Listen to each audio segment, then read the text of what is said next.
இயேசு கிறிஸ்துவிற்குள் பிரியமானவர்களே, நாளை முதல் தேவமாதாவின் வணக்க மாதம். இந்த மாதத்தில் தேவமாதாவை பின்பற்றி பக்தியுடனும் ஞான சுறுசுறுப்புடனும் நடப்பதற்காக ஆராய்ந்து பார்க்க வேண்டிய 3 காரணங்கள். 1. தேவமாதாவின் ஈடு இணையற்ற மேன்மை. 2. விண்ணக அரசியிடம் புனிதர்கள் கொண்டிருந்த பக்தியின் முன்னுதாரணம். 3. தேவமாதாவிடம் கொள்ளும் பக்தியால் கிடைக்கும் ஞானப் பயன்.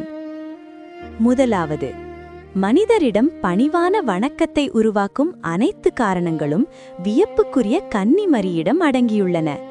புனித கன்னிமரியால் படைக்கப்பட்ட பொருள்களுள் மிக தூய்மையானவரும், இறைவன் படைத்த மகத்தான ஆன்மாக்களுள் மேலானவரும், விண்ணுலகுக்கும் மண்ணுலகுக்கும் அரசியும், மனிதர்களுக்கும் தேவதூதர்களுக்கும் தலைவியும், கிறிஸ்தவர்களுக்கு அடைக்கலமான தாயுமாய் இருப்பதோடு மட்டுமல்லாமல் அளவிடற்கரிய மாட்சிமை கொண்ட வழிபாட்டுக்குரிய இயேசுநாதரை பெற்றெடுத்ததன் மூலம் எவராலும் அடைய முடியாத உயர்ந்த பெருமையும் கொண்டவராய் இருக்கிறார். இறைத்தாய் விண்ணகவாசிகளுள் மிக உயர்ந்த சிம்மாசனத்தையும் சொல்லுக்கும் எண்ணத்துக்கும் எட்டாத மகிமையையும் பெற்றிருப்பதால் அவரை அன்பு செய்வதும் போற்றுவதும் புகழ்வதும் முறையாகும்.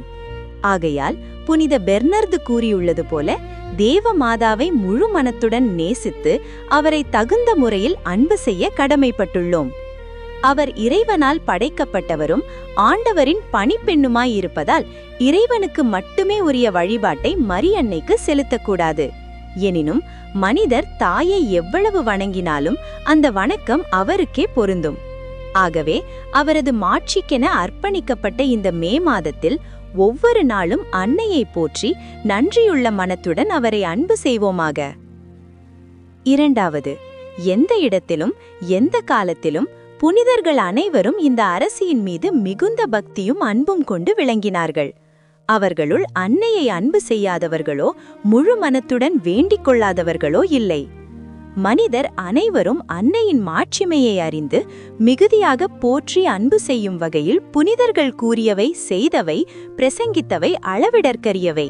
அவர்கள் தேவமாதாவின் மீது வைத்த மிகுந்த பக்தியினால் எளிதாக விண்ணகத்தை அடைந்தார்கள் என்பதை உணர்ந்து அவர்களை பின்பற்றி தேவமாதாவை வணங்கி அவள் மீது நம்பிக்கையும் பற்றும் வைக்க கடமைப்பட்டுள்ளோம். குறிப்பாக இந்த மாதத்தில் ஞான சுறுசுறுப்புடன் நாள்தோறும் அன்னைக்கு பணி செய்ய ஆர்வமாயிருப்போமாக. 3. வேத அறிஞர்கள் கூறியுள்ளபடி தேவமாதாவின் மீது கொண்ட பக்தியால் ஏராளமான வரங்கள் கிடைப்பதோடு மட்டுமல்லாமல் அந்த பக்தியானது விண்ணகப் பேற்றை அடைவதற்கான அடையாளமாகவும் இருக்கிறது.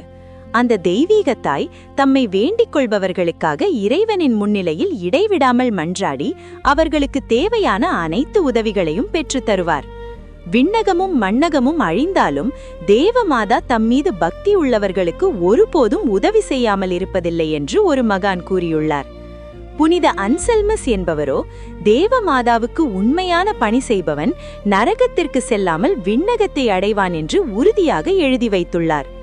இப்படி இருக்க இந்த மாதத்தில் தேவமாதாவுக்கு பணி செய்து இனி வரும் அறிவுரைகளை உண்மையுடன் ஏற்று நடப்போமானால் அந்த அன்னையிடமிருந்து எண்ணற்ற உதவிகளை பெறுவோம் என்பதில் ஐயமில்லை. ஆனால் அதில் ஒன்றை கவனிக்க வேண்டும். அன்னையின் உதவிகளையும் ஆதரவுகளையும் பெற வேண்டுமானால் அன்னை நமக்கு காட்டும் புண்ணிய முன்னுதாரணங்களை கண்டு போற்றி அன்னை நடந்த வழியில் நம்மால் இயன்றவரை நடக்க வேண்டும். ஆதலால் இந்த மாதத்தில் தேவமாதாவுக்கு எந்த சிறப்பான பணியை செய்வோம் என்பதை முடிவு செய்து அதை மிகுந்த சுறுசுறுப்புடன் செயல்படுத்துவோம். வேண்டுவோம். விண்ணுலகுக்கும் மண்ணுலகுக்கும் அரசியே, என் தலைவியே, இறைவனின் தாயே, உமது முன்னிலையில் நிற்க நான் தகுதியற்றவன். எனினும் உமது திருப்பாதங்களில் விழுந்து உமக்கென அர்ப்பணிக்கப்பட்ட இந்த மாதத்தை உமக்கு சமர்ப்பிக்கிறேன். ஆமென்.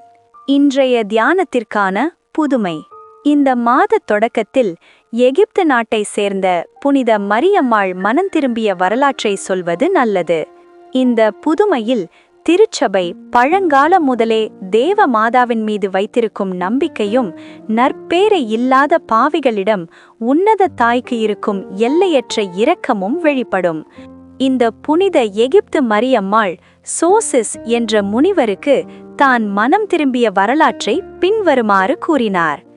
நான் இருந்த நிலையையும் என்னுடைய செயல்களையும் சொல்லும்போது மிகுந்த வெட்கத்தால் மயங்கி விழுந்து இறந்து விடுபவள் போல் இருக்கிறேன். நீர் என் செயல்களை கேட்டுக்கொண்டு ஒரு விஷ பாம்பிடமிருந்து விலகி அன்றி ஓடுவது போல் என்னை வெறுத்து ஓடிவிடுவீரோ? ஆயினும் இவற்றை சொல்வேன். இறுதி தீர்ப்பு நாளில் இறைவன் என் மீது இரக்கம் காட்டும்படி வேண்டிக் கொள்ளுமாறு உம்மை மன்றாடுகிறேன். நான் எகிப்து நாட்டில் பிறந்து 12 வயதுள்ளவளாக இருந்தபோது என் பெற்றோரை விட்டு அலெக்சாந்திரியா நகரத்திற்கு சென்று அதில் 17 ஆண்டுகளாக தீய பாவச்சேற்றில் மூழ்கியிருந்தேன். கோடை காலத்தில் ஒரு நாள் ஆண்டவரின் சிலுவை உயர்த்தப்பட்ட திருநாளை கொண்டாட ஜெருசலேம் நகரத்திற்கு பலர் செல்வதைக் கண்டு நானும் அவர்களுடன் அங்கு செல்ல கப்பலேறினேன். ஆனால் வழிப்பயணத்தில் வார்த்தைகளால் சொல்ல முடியாத தீச்செயல்களை செய்தேன். திருநாள் வந்தபோது மற்ற மக்களுடன் விசுவாசிகளுக்கு காண்பிக்கப்பட்ட உண்மையான திருச்சிலுவையை வணங்க கோவிலுக்கு சென்றேன். ஆனால் கோவிலின் வாசலில் கண்ணுக்கு தெரியாத ஒரு வலிமையான கையால் தடுக்கப்பட்டு கோவிலுக்குள் நுழைய முடியாதவளானேன். இவ்வாறு 3 அல்லது 4 முறை நிகழ்வது. எனது துர்நாற்றம் வீசும் நடத்தையால் தேவாலயத்தில் நுழையாமல் நீதியுள்ள இறைவன் என்னை தடுப்பதாக எண்ணினேன். இந்த எண்ணத்தால் என் மனம் உருகி கண்ணீர் மல்க அழுதேன். மிகுந்த வேதனையால் என் நெஞ்சில் அடித்துக்கொண்டு பெருமூச்சு விட்டு அழுதபோது எதிரிலிருந்த தேவமாதாவின் படத்தை கண்டேன். உடனே அன்னையை நோக்கி, பரம தாயே, உமது மாசற்ற கண்ணிமையை கண்டு மிகவும் நற்பேறு இல்லாத பாவியாக இருக்கும் என் மீது இறங்கி இறைவன் என் மன வருத்தத்தையும் புலம்பலையும் ஏற்றுக்கொள்ள நீர் அருள் செய்ய வேண்டும். மீண்டும் திருச்சிலுவை மரத்தை வணங்க நான் கோவிலுக்கு செல்லும்படி செய்தருளும். இன்று முதல் நான் சாகும் வரை கடுமையான தவம் செய்து இடைவிடாமல் இறைவனுக்கு பணி செய்வேன். நான் கொடுக்கும் வாக்குறுதியை நிறைவேற்ற நீர் எனக்கு துணையாய் இருக்க வேண்டும் என்று மன்றாடினேன். நான் வேண்டிக் கொண்டவுடன் என் மனதில் ஒரு மகிழ்ச்சி உண்டாயிற்று. பின்னர் கோவில் வாசலுக்கு சென்று எவ்வித தடையுமின்றி கோவிலுக்குள் நுழைந்து இயேசுநாதர் மனிதரின் மீட்புக்காக கடும் மரணத்தை அடைந்த சிலுவையின் திருப்பொருளை மிகுந்த பக்தியுடன் வணங்கினேன். இறைவனின் ஈடு இணையற்ற இரக்கத்தையும் அவர் பாவிகளை ஏற்றுக்கொள்ளும் அருளையும் நினைத்து தரையில் விழுந்து மிகுந்த கண்ணீர் சிந்தினேன். சிறிது நேரத்திற்கு பிறகு கோவிலிலிருந்து புறப்பட்டு முன்னர் வேண்டிக் கொண்ட திருப்பீடத்தின் அருகில் வந்து அங்கு நான் செய்த வேண்டுதல், எல்லா இரக்கமுள்ள தாயே, நான் தகுதியற்றவனாயினும் நீர் என் மன்றாட்டுகளுக்கு இறங்கி உமது கிருபையை காட்டினீர். பரிசுத்த கன்னியே, உமது உதவியால் நான் இறைவனுக்கு கொடுத்த வாக்குறுதியை இப்போதே நிறைவேற்ற வேண்டும். நீர் நினைத்த இடத்திற்கு என்னை அனுப்பி மீட்புக்கு செல்லும் தவ வழியில் எனக்கு துணையாயிரும் என்று மன்றாடினேன் என்றார். அப்போது என் உள்ளத்தில் ஒரு சத்தம் உண்டாயிற்று. நீ யோர்தான் நதியை கடந்து அப்பால் சென்றால் உன் மனதுக்கு மகிழ்ச்சியும் திருப்தியும் உண்டாகும் என்ற வார்த்தைகளை கேட்டேன். உடனே தேவமாதாவின் உதவியை வேண்டிக் கொண்டே விரைவாக யோர்தான் நதியின் செல்லும் வழியில் நடந்தேன். இந்த நதியின் அருகில் புனித ஞான ஸ்நானகரின் பெயர் கொண்ட கோவிலுக்குள் சென்று அங்கு திருப்பலியில் இறைவனை பெற்றுக்கொண்டேன். பின்னர் பரிசுத்த கன்னியின் இரக்கத்தை வேண்டிக் கொண்டு நதியை கடந்து இந்த பயங்கரமான வனாந்தரத்தில் பிரவேசித்தேன். இப்போது நான் இவ்விடத்திற்கு வந்து 47 ஆண்டுகள் ஆகின. 17 ஆண்டுகள் வரை பேயின் சூழ்ச்சியாலும் என்னுடைய உடலின் தீய பழக்கங்களாலும் எனக்கு கொடூரமான சோதனையும் வருத்தமும் வந்து கொண்டிருந்தன.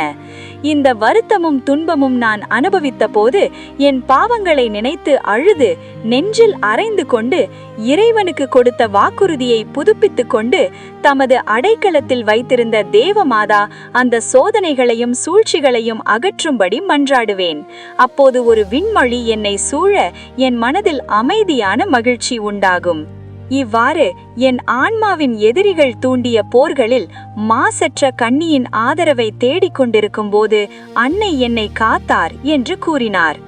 இந்த புதுமையை கேட்ட கிறிஸ்தவர்களே, இந்த புனிதை செய்தது போலவே நீங்களும் பாவ வழியை விட்டு நல்ல நெறியில் வழுவாமல் நடக்க பாவிகளின் அடைக்கலமாயிருக்கும் தேவமாதாவை மன்றாட வேண்டும். புனித பெர்னாந்த் தேவமாதாவை நோக்கி வேண்டிக் கொண்ட செபம். மிகவும் இரக்கமுள்ள தாயே, உமது அடைக்கலமாக ஓடி வந்து உமது உதவியை இறந்து உமது மன்றாட்டுகளின் துணையை கேட்ட ஒருவரும் உம்மால் கைவிடப்பட்டதாக ஒருபோதும் உலகில் கேள்விப்பட்டதில்லை என்பதை தியானித்தருளும்.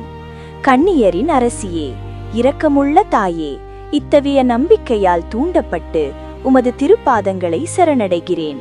பெருமூச்சு விட்டழுது கொண்டு பாவியான நான் உமது இரக்கத்துக்காக காத்து உமது முன்னிலையில் நிற்கிறேன். அவதரித்த வார்த்தையின் தாயே, என் மன்றாட்டை புறக்கணியாமல் இரக்கத்துடன் கேட்டருள்வாயாக. ஆமேன். ஜென்ம பாவமின்றி பிறந்த புனித மரியாவே, பாவிகளின் அடைக்கலமே, இதோ நாங்கள் உமது அடைக்கலமாக ஓடி வந்தோம். எங்கள் மீது இரக்கமாயிருந்து எங்களுக்காக உமது திருமகனை வேண்டிக் கொள்ளும். ஜென்ம பாவமின்றி பிறந்த புனித மரியாவே, பாவிகளின் அடைக்கலமே, இதோ நாங்கள் உமது அடைக்கலமாக ஓடி வந்தோம். எங்கள் மீது இரக்கமாயிருந்து எங்களுக்காக உமது திருமகனை வேண்டிக் கொள்ளும். ஜென்ம பாவமின்றி பிறந்த புனித மரியாவே, பாவிகளின் அடைக்கலமே, இதோ நாங்கள் உமது அடைக்கலமாக ஓடி வந்தோம். எங்கள் மீது இரக்கமாயிருந்து எங்களுக்காக உமது திருமகனை வேண்டிக் கொள்ளும். விண்ணுலகில் இருக்கிற எங்கள் தந்தையே, உமது பெயர் தூயது என போற்றப் பெறுக. உமது ஆட்சி வருக. உமது திருவுளம் விண்ணுலகில் நிறைவேறுவது போல மண்ணுலகிலும் நிறைவேறுக. எங்கள் அன்றாட உணவை இன்று எங்களுக்கு தாரும். எங்களுக்கு எதிராக குற்றம் செய்வோரை நாங்கள் மன்னிப்பது போல எங்கள் குற்றங்களை மன்னியும். எங்களை சோதனைக்கு உட்படுத்தாதேயும், தீயோனிடமிருந்து எங்களை விடுவித்தருளும். அருள் நிறைந்த மரியே வாழ்க. ஆண்டவர் உம்முடனே, பெண்களுக்குள் ஆசி பெற்றவர் நீரே. உம்முடைய திருவயிற்றின் கனியாகிய இயேசுவும் ஆசி பெற்றவரே. புனித மரியே, இறைவனின் தாயே, பாவிகளாயிருக்கிற எங்களுக்காக இப்பொழுதும் எங்கள் இறப்பின் வேளையிலும் வேண்டிக் கொள்ளும். ஆமேன். தந்தைக்கும் மகனுக்கும் தூய ஆவியாருக்கும் மாட்சி உண்டாவதாக. தொடக்கத்தில் இருந்தது போல இப்பொழுதும் எப்பொழுதும் என்றென்றும் இருப்பதாக. ஆமேன். தந்தை, மகன், தூய ஆவியின் பெயராலே ஆமேன்.